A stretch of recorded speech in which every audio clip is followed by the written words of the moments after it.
Hello, everyone. My name is John Eckhart, editor-in-chief of the Entrepreneur Innovation Exchange and also professor in the business school at the University of Wisconsin-Madison.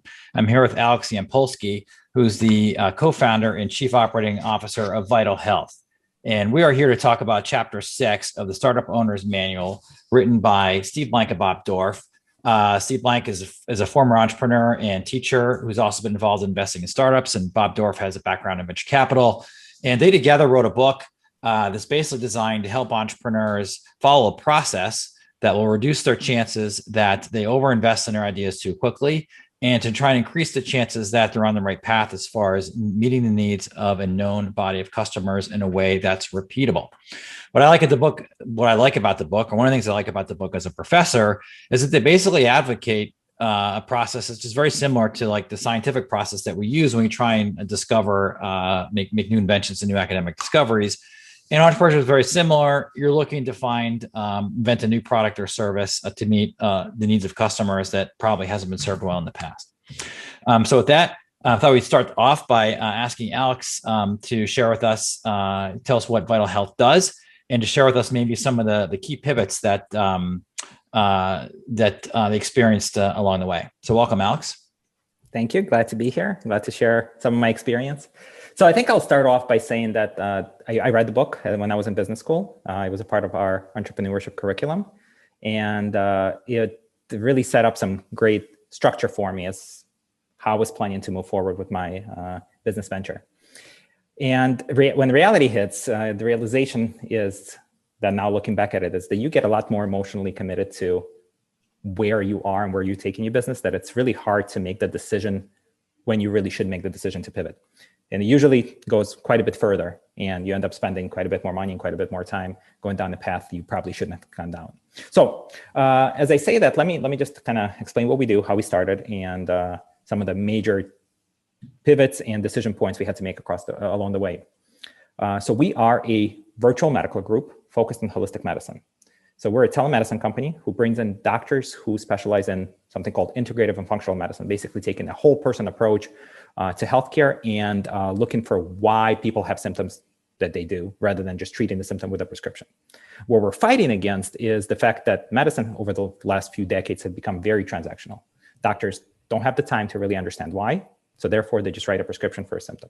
And it's a mill, basically assembly line. People get in, get out, and doctors get paid on productivity. Health insurance companies pay health systems for productivity, basically, and promote that. And we think that's wrong. So there's a better way to practice medicine. The other thing that we knew in our market when we started is that there's a lot of pent-up demand for this type of medicine. A lot of people are looking for alternatives because they're not happy with what they have. And our local competitors had 3 to 4 months wait lists with zero advertising. So the opportunity was really ripe.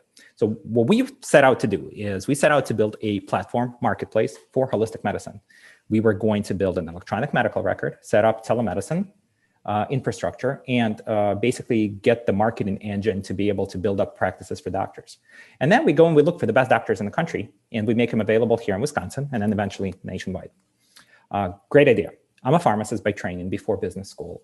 And of course, we wanted to bring in the pharmacy component to this as well. The other big part of this type of business is we do a lot of in-depth lab testing. So we can test people's genetics, we can test their gut microbiome to see what their healthy bacteria makeup is like in their gut. And a lot of the testing is done at home. So we have a distribution center that basically sends lab kits to people to complete it at home. And on our pharmacy side, we were really keen on right out of the gate to have like these little packets that we did for supplements and for medications to make it easier for people to get care and to stay compliant with their therapy. And are those packets like customized for each person? Yeah. Like, so like your dose, like each time of day or something like that? Exactly. So like your doctor will put you on the regimen, and then your pharmacist, so me in this case, would go through and say, okay, so this is best before food, this is with food, and then we'll just schedule them accordingly. So you know, it tells you right on the packet when it's supposed to be taken. And it's organized by a doctor and pharmacist combination. Oh, okay. So first thing was packets are a must. Because as a pharmacist, I understand that we want people to get refills every month, and that's recurring revenue for us. And if we make it easier for them to take their supplements and medications, they're going to refill more often. Makes sense. So Also, it's a big differentiator because otherwise you're stuck with bottles and it gets to be like there's stories of people just having shoe boxes full of supplements and medication bottles and they have to organize it every day, just a big pain in the ass. So one of the biggest beliefs we had right out of the gate, we had to do the packaging, means we had to get the machine to do it. The other big belief that we had right out of the gate is that we needed to have a pharmacy. We needed to control the experience as much as we could because we wanted to build a brand around this. And we didn't want to leave it up to Walgreens or CVS to screw it up for us because of whatever service breakdowns that could happen. And that took quite a bit of money to do, quite a bit of energy to do. And unfortunately, we did this first. Right out of the gate, we raised some funding and we believed that people would do this type of visit by video versus in person with a doctor, because this was before COVID. This was before telemedicine was the thing and Zoom was the thing. So we basically gambled on the fact that people will do this virtually. We tested the waters. Now, that's where we really did do a great job as a startup is we didn't invest into anything right away. We tested the waters. We opened doors on Sunday, July 27th, and we had our first patient via video on Monday, the 28th, which was great. We knew people were going to do it. The second thing that we needed to test is my partner came out of a health system, so out of an insurance-based model. While majority of practitioners who practice in this field, they do not take insurance, she did. Her patient population that followed her to us was used to taking insurance, and we didn't. So our next test was, will people pay for this out of pocket? Do they need it enough? And as soon as we just saw a few positive points of evidence that yes, we jumped. We built a pharmacy. We rented a space. We got the robot. We got it financed to do the pill packaging. We got all the equipment for the pharmacy. To fast forward about a year later, realizing that was not the right move. And we started, our first pivot point came a couple months into it where we realized that to set up insurance contracts for pharmacy for regular medications was basically impossible as a small mail order pharmacy.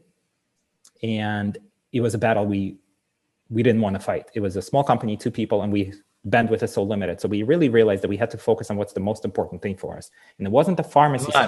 So it sounds like, if I'm hearing you correctly, is that the market need was there, but there's some aspect about how to serve that market that became too challenging for you to tackle either right now, or am I hearing this correctly?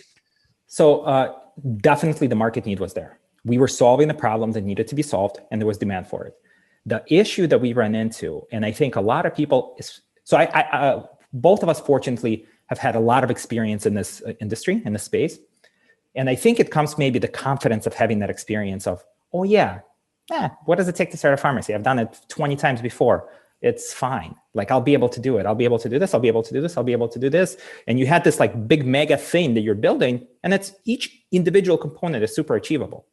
What ends up happening is you just drown in the daily to-dos and tasks, and your bandwidth just runs out. And instead of focusing on what's the most important thing for our business, which is the ability to get patients for doctors, and then the ability to get the best doctors we can. That's our core. That's what we really have to be good at. And yet we find ourselves setting up all of the legal things, all of the contract things, and it just diverting our attention. And it took us a lot of, it's still something we're constantly refining and trying to focus in, because it's so easy to go like this and spread yourself too thin. So that was the issue, is the execution of it. I get it. Okay. So talk us through the pivot then, like the changes. Yeah. So the first pivot was realizing we have to give up on the regular traditional pharmacy business, and we have to let Walgreens and CVS take it. It was not something we had the bandwidth to really fight that battle. So that was the first thing we walked away from. It was hard for me because I'm a pharmacist. I was really attached to it and controlling the entire experience. The second pivot was that we thought we could survive longer on borrowed tools and licensing software, and we could extend our runway that way. But we quickly kind of realized that we had to build our own, because it wasn't meeting our needs. And it wasn't meeting our needs because what we designed was too complicated. We wanted to have a distribution center. We wanted to have supplement business. We wanted to have the packaging business. And all of that together, there was no tool out there that could support it. Had we just started as a practice only, as a telemedicine practice, we would have not needed that. But because we were trying to go so big right away, we had to build our own thing. And that was a big investment on time and money. The next big pivot that came for us was deciding that we needed to change our business model entirely. We went from, and I can, I can dive into more detail on this, but we were just like a traditional clinic. People come in when they need to, when they want to, they pay for a visit, and then they walk away. What we ended up learning is that because people are paying out of pocket, they would delay their visits. And if they don't come in as often, they don't interact as often, they don't get as good of results. They're not as satisfied. We're not as satisfied because we're not delivering as much care to people. The way that our business model was structured was we would take, like Uber, take a percentage per consultation with physician. Physician was an independent contractor. We would take a percentage from each visit and make the rest of our money on downstream revenue, which was supplements and lab testing, because we kept all of that revenue. And very quickly, we turned into a product company. Even though we were a service company from the start, we wanted to be in the service business. But when you look at our financials, 80% of our revenue came from products. That scared investors, because why couldn't Amazon take your supplement business or anybody else? That's not unique. That's not protectable. Yeah, you got packets, but so do a lot of other people. And we had to evaluate that part of it. Then there was also a mission component to this, that we wanted to improve patients' lives and people's lives. And when we are focused on the product, we weren't focusing on the right things. So what we ended up pivoting to, and it was a painful pivot, is a subscription model. So we created a medical membership. Basically, you pay monthly or annually, and you get so many visits with the doctor per year. And I like to think about it as we're sort of forcing your hand to interact with the physician more so you do better. And that was painful, because a lot of our patients were already struggling to pay for that visit when they wanted to see the doctor, because they were used to seeing the doctor through an insurance-based model in our case originally, and asking them to then pay for a membership that was basically doubling the price of everything, because we needed to change our business model for investor purposes as well, and to be more sustainable business, we had to increase pricing. So it was just a big transition, and we lost about half of our patients, if not more, during that pivot. And so these are people that either don't have insurance or they have it, and then they're willing to sign up for like a per month fee for the packages of services that you're providing. And then you stepped away from the actual delivery of the medicine, if I understand correctly. So yes and no. So we stepped away from traditional pharmaceuticals. So your blood pressure medication, all of that, we don't touch that. What we do touch is supplements. In our business, there's a lot of vitamins and supplements and minerals that people take. So we're still in that business. What we stepped away from was a la carte services, where you come in whenever you feel like it to see a doctor. Instead, we're putting you into a program. Basically, you have this many hours in this package that you bought over a year of time for you to use. So it's almost like a gym membership. Instead of paying per visit, you're paying per month. And whether you use it or not, and we're hoping that you're going to use it more because you're paying. I understand. Okay, great. And so then let's talk through, the focus of the book, and then tie it back to some of the examples that you have, and sort of essentially the practical relevance of this. And so what I found with talking with entrepreneurs, a kind of a consistent theme now across this the series of episodes, is that entrepreneurs in general seem to like the core idea of the book, and you're familiar with it, and you've seen this chapter, and you feel free to disagree.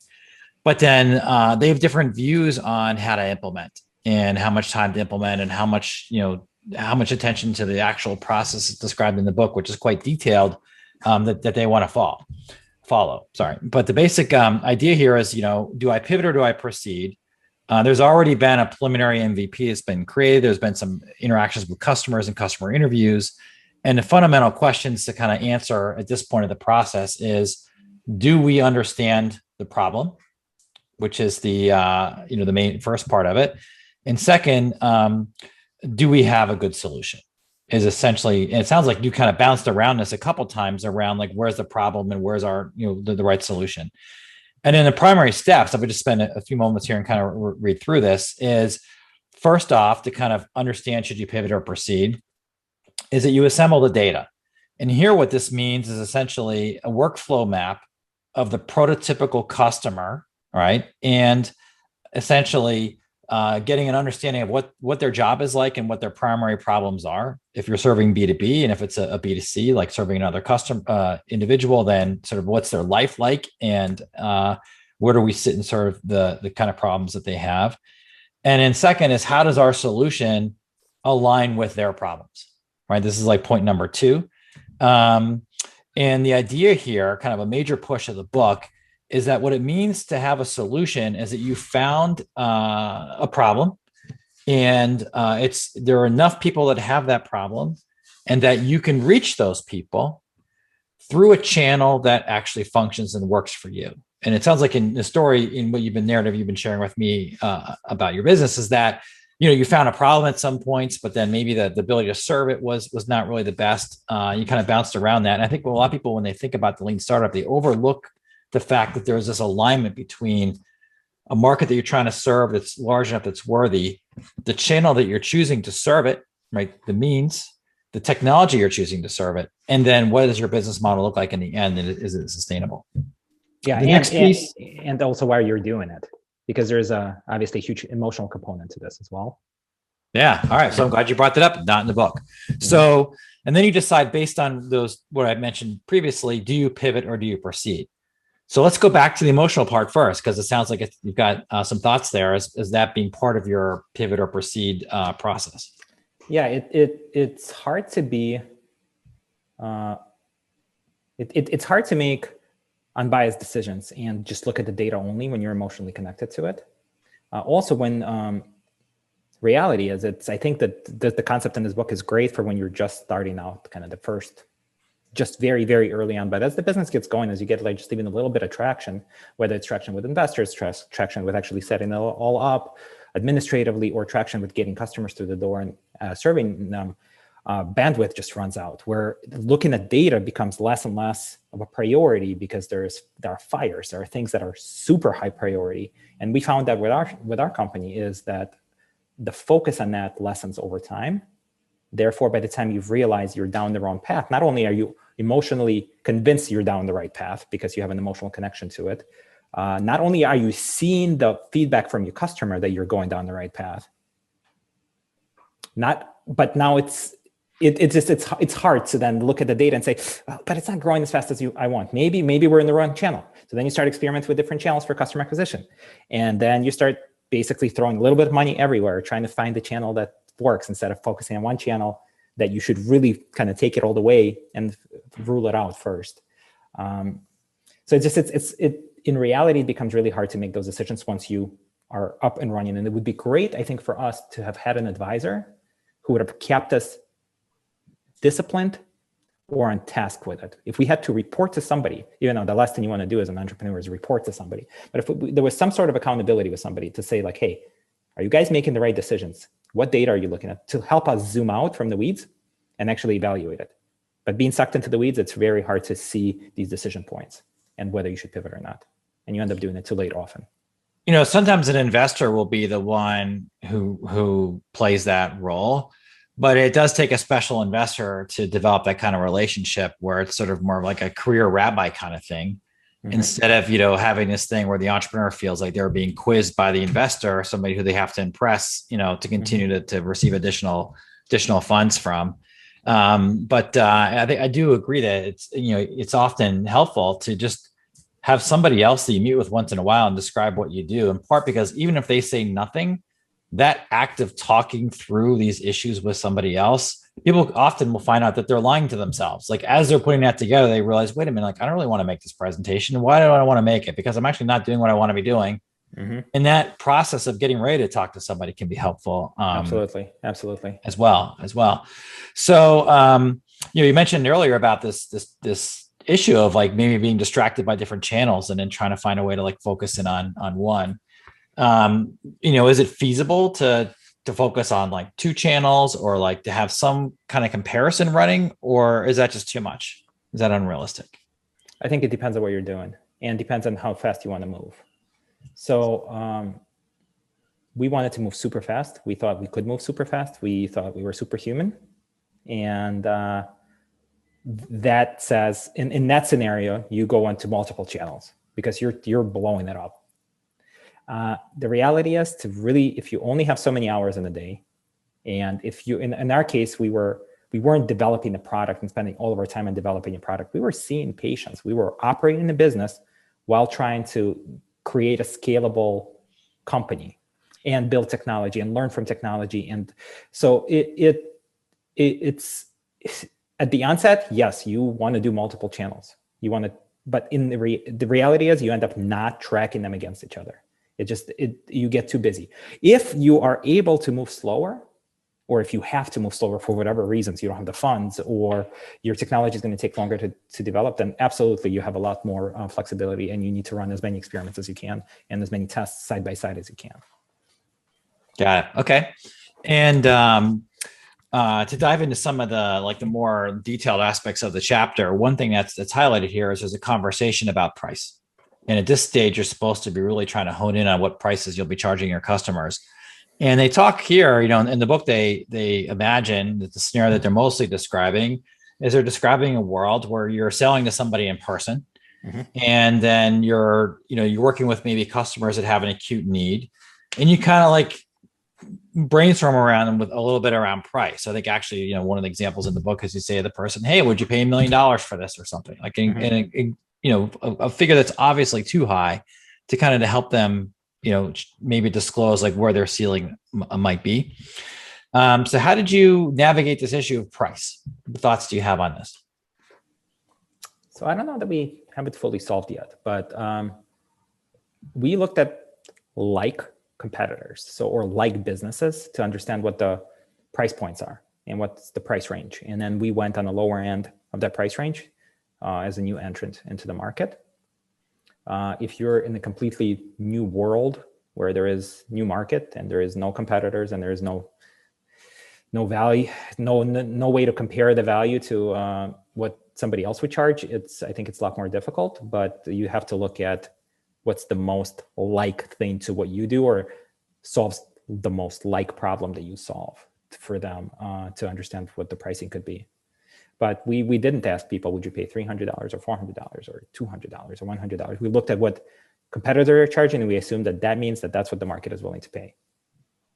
And so you found, I guess I should ask, did you find competitors that were similar enough to you then that you basically said, we're going to start with that pricing model and see if it would work for us economically? Yes, because for us, we digitalized a traditional medical practice that was brick and mortar. So they're very like us, except for virtual. Then there's other competitors that are actually doing very similar things to what we're doing. So then later on, as we matured a little bit, then we started looking to them. But initially we were looking at the brick and mortar businesses that we were digitalizing and seeing what people are willing to pay there versus what we can charge. And we would charge a little less because we're virtual, we don't have as much overhead. And that was our story that we were bringing to the market. You're bringing into the conversation here something it's not really in the book, which is kind of a framework of how to think about your business in relation to other companies and things that are out there. And there's another great book called Getting to Plan B. And what this book basically sets up as part of it has this framework, and it really talks about the use of analogies and also something they call analogs, which is the opposite of the analogy that you're using. And they'll use that in a variety of different ways, including how to describe your business to investors and also to customers, and to think through decisions like the pricing decision. And so here they would frame this and basically say, hey, we are like these other existing in-person competitors in the marketplace. And that's the analogy.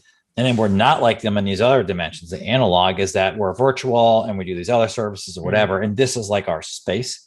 And that's a great way to think about pricing, but also to quickly describe yourself to people external to the business, because you're referring to things that they already can put their head around. Mm-hmm. Instead of trying to start off from scratch and say, hey, we're like nothing that's ever existed before. And then you start talking from that perspective, which is probably true because you're boxing yourself in around things that are there and things that you're not. But if you start in relation to the other things, this makes it more. Can I just comment on that quick? Yeah.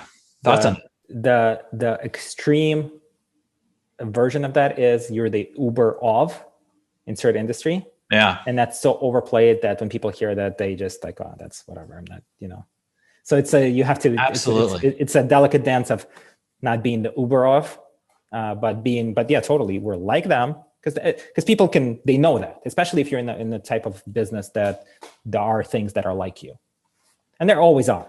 Even if they're not solving the same problem you're solving, they're doing something else in some other space that you can use them as a comparison.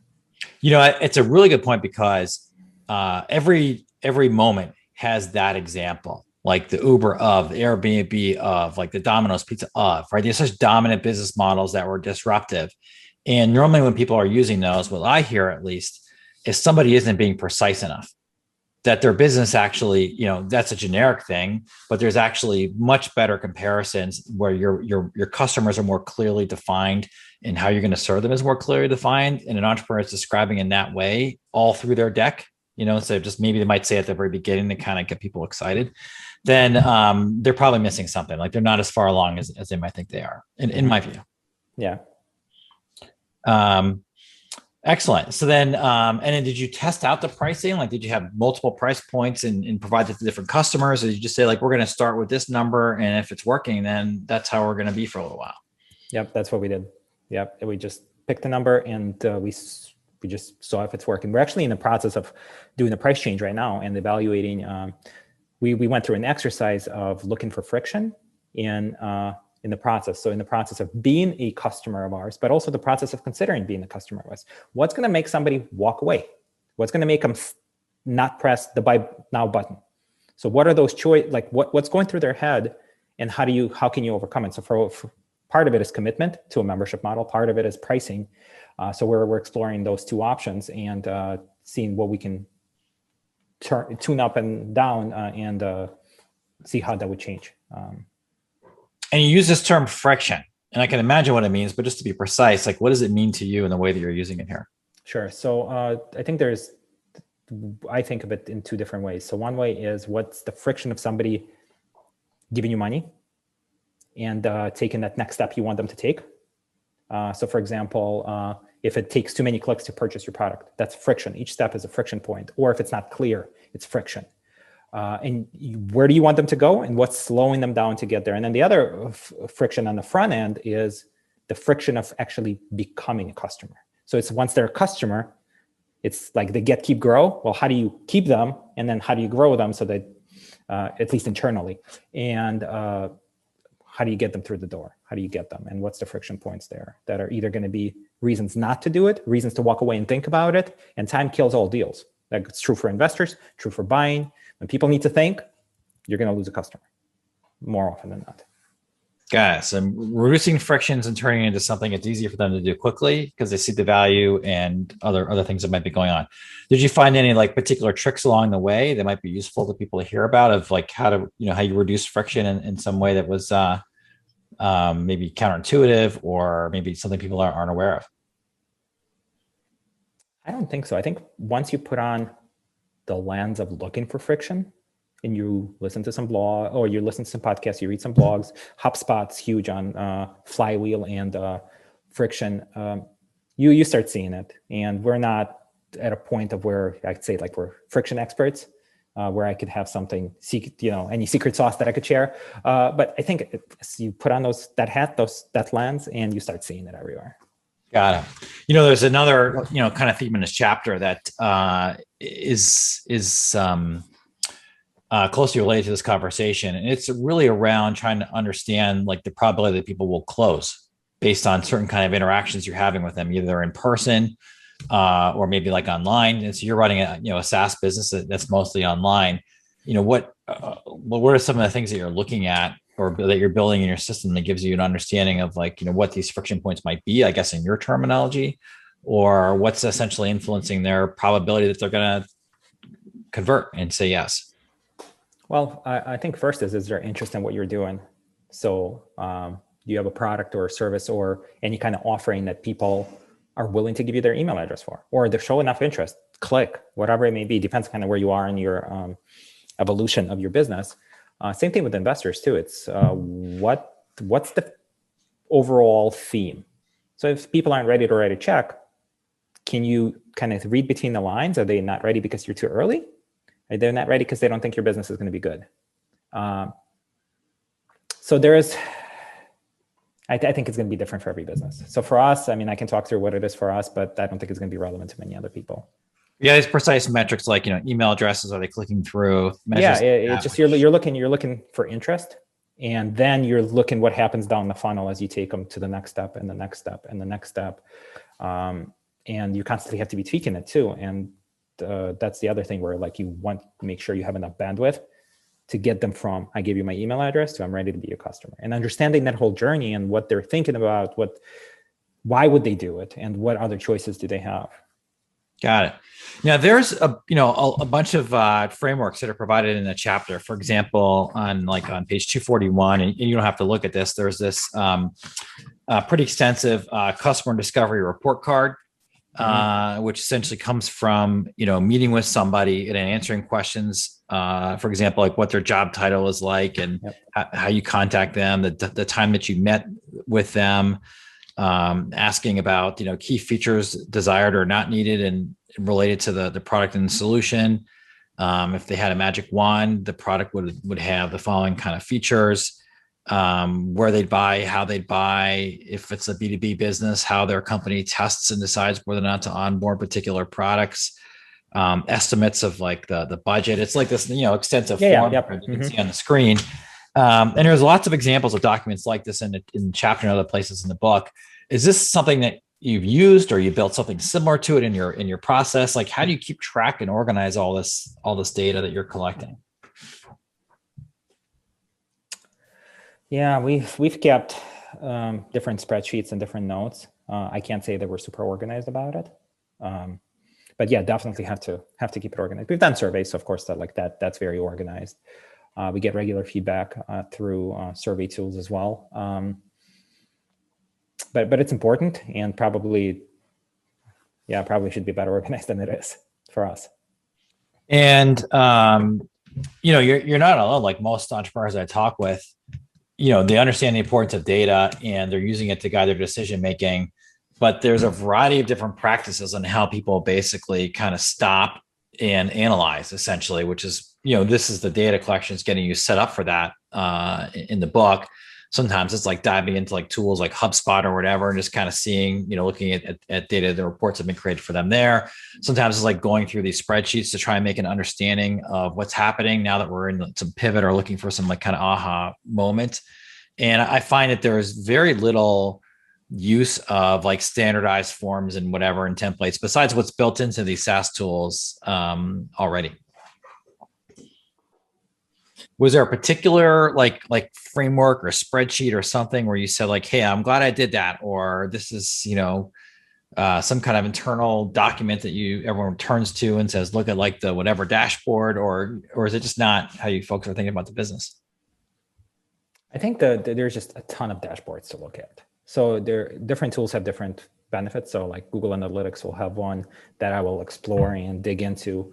Our Facebook ads dashboard will have stuff. Our chat that we use on our website tracks people where they go on the website. So there's just a lot of data points to look at. And there's nothing that really brings it all together, at least not that I have access to or found. So yeah, I don't think there's just a single tool that we found useful. It's just a lot. The tools that we use, they all have something that we find useful. Got it. Okay. And then let's loop back to like this moment of the pivot, so to speak, because I can, imagine that, the business is going in one direction, and then there's like an understanding it starts to develop that now we need to kind of change direction, like you talked about before.